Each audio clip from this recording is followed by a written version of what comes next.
ระเยซูออกจากที่หั่น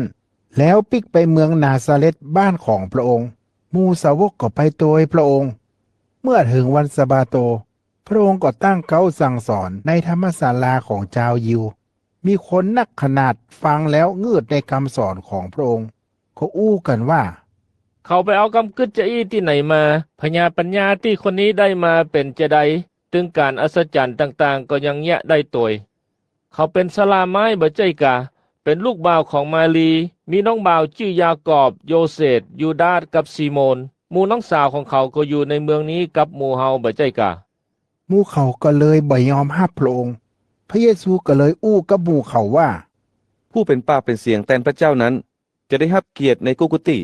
ยกเว้นในบ้านเมืองตึงครอบครัวญาติพี่น้องของตัวตอนที่อยู่ที่หั่นพระเยซูก็บ่สามารถแยกการอัศจรรย์ได้นอกจากวางมือรักษาคนป่วยหื้อหายบักกี่คนต่ออันพระองค์งืดที่หมู่เขาบ่มีความเชื่อในพระองค์พระองค์ก็เลยไปสอนตามหมู่บ้านอื่นตามใกล้ตามหิมเหียพระองค์ห้องสาวก12 คนมาแล้วทรงหมู่เขาออกไปเป็นกู้พระองค์ฮื้อหมู่เขามีสิทธิอำนาจที่จะไล่ผีตั้งหลายออกได้แล้วสั่งว่าบ่ต้องเอาอะหยังติดตัวไปเน้อนอกจากไม้เท้าบ่ต้องเอาของกินถงย่ามกับสตางค์ติดตัวไปเพื่อสุกเกิบได้แต่บ่ต้องเอาเสื้อผ้าเป็นตัวแหมผืนพระองค์ก็อู้กับหมู่เขาว่าถ้าเข้าไปในเฮือนใดก็ฮื้อย้างอยู่ที่เฮือนนั้นจนกว่าจะไปเมืองอื่นแต่ถ้าที่ไหนบ่ต้อนรับก็ว่าบ่ฟังหมู่ต้านก็ฮื้อออกจากที่หั่นไปเหียแล้วปัดขี้ฝุ่นติดตีนของต้านขว้างเพื่อเตือนว่าพระเจ้าบ่พอใจกับบ่ยอมรับเขาหมู่สาวกของพระองค์ก็ออกไปสั่งสอนให้คนตั้งหลายกลับใจจากบาปหมู่เขาขับไล่ผีออกไปหลายตัวกับตาน้ำมันบะกอกให้คนเจ็บป่วยหลายคนคนหมู่นั้นก็หายกษัตริย์เฮโรดได้ยินชื่อเสียงของพระเยซูย้อนมีคนเล่าลือกันไปทั่วบางคนอู้ว่า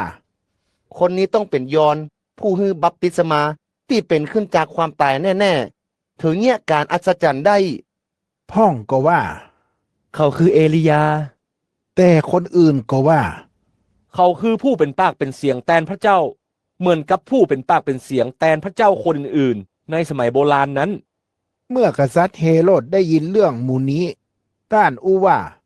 ต้องเป็นยอห์นคนที่เฮาสั่งให้กกคอแล้วเป็นขึ้นจากความตายแน่กษัตริย์เฮโรดคิดจะอัน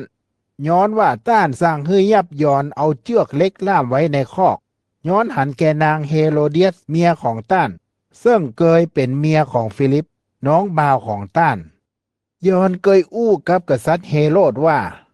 ตั้นบ่มีสิทธิ์เอาเมียของน้องมาเป็นเมียของตัว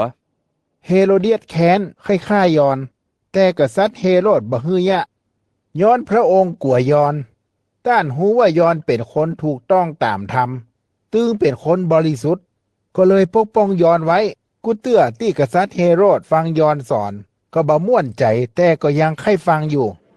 วันหนึ่งเป็นเวลาดีที่เฮโรเดียสจะฮื้อยอนถูกฆ่าเป็นวันเกิดของกษัตริย์เฮโรดพระองค์เชิญหมู่ข้าราชการชั้นสูงนายทหารชั้นผู้ใหญ่ตึงคนสำคัญในแคว้นกาลิลีมางานเลี้ยงในงานนั้นลูกสาวของเฮโรเดียสฟ้อนแยะฮื้อกษัตริย์เฮโรดตึงหมู่แขกพออกพอใจขนาดกษัตริย์เฮโรดบอกว่าจะขออันยังเฮาก็จะฮื้อแล้วกษัตริย์เฮโรดยังสัญญาแหมว่าหนูจะขออันยังก็ได้จะขอแบ่งราชอาณาจักรสักเกิงหนึ่งก็จะฮื้อนางก็ออกไปถามแม่ว่าแม่เจ้าจะขออันอย่างดี แม่ก็ตอบว่าขอหัวของยอนผู้ฮื้อบัพติศมา แล้วนางก็ฟังล่นเข้าไปบอกกษัตริย์ว่าข้าเจ้าขอหัวของยอนผู้ฮื้อบัพติศมาใส่ถาดมาหึ่งข้าเจ้าบัดเดี๋ยวนี้กษัตริย์เฮโรดก็ตุกใจอย่างนักแต่ได้สาบานต่อหน้าแขกทั้งหลายไว้แล้วบ่ใครบอกนางว่าฮื้อบ่ได้เฮโรดก็สั่งฮื้อทหารคนหนึ่งไปกกคอยอนมาทหารคนนั้นก็ไปกกคอยอนขำในคอกแล้วเอาหัวใส่ถาดมาฮื้อนางคนนั้นแล้วนางก็เอาไปฮื้อแม่เมื่อสาวกของยอนหูจะอั้นก็พากันมาหับศพของยอนไปฝังไว้ในอุโมงค์หมู่อัครสาวกที่พระเยซูส่งออกไปมาแวดพระองค์แล้วรายงานเรื่องกู้อย่างที่ได้เยี่ย จึงได้สอนให้พระองค์ฟัง แล้วพระเยซูก็บอกหมู่เขาว่า หมู่เฮาไปหาที่เงียบๆย่างกันสักกับเตอะ ย้อนว่ามีคนนักขนาดมาหาพระองค์อยู่สลวด จนบ่มีเวลาแม้แต่จะกินข้าวหมู่เขาก็ลงเหือไปหาตี้เงียบๆเป็นส่วนตัว แต่ก็มีหลายคนหันหมู่เขาไป ก็จำหมู่เขาได้ แล้วคนหมู่นี้ที่มาจากหลายๆหมู่บ้าน ก็ล่นไปตามหิมฝั่งทะเล เพื่อไปดักรอท่าพระเยซูกับหมู่สาวก เมื่อพระเยซูขึ้นจากเรือ ก็หันคนเป็นจำนวนนัก พระองค์ก็หูซึกอินดูหมู่เขา ย้อนว่าหมู่เขาเพียบเหมือนฝูงแกะที่บ่มีคนเลี้ยง พระองค์จึงสั่งสอนหมู่เขาหลายเรื่อง ตกตอนแรงหมู่สาวกก็มาบอกพระองค์ว่า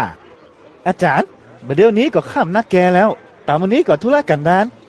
บอกให้หมู่เขาปิกไปเหียก่อนบ่เพื่อจะได้ไปเสาะซื้อของกินกันตามบ้านให้บ้านนา ตึงหมู่บ้านตามหมู่นี้ก่อน แต่พระองค์อู้ว่า หมู่ตั้นไปเซาะของกิน มาเลี้ยงหมู่เขาเหียกะ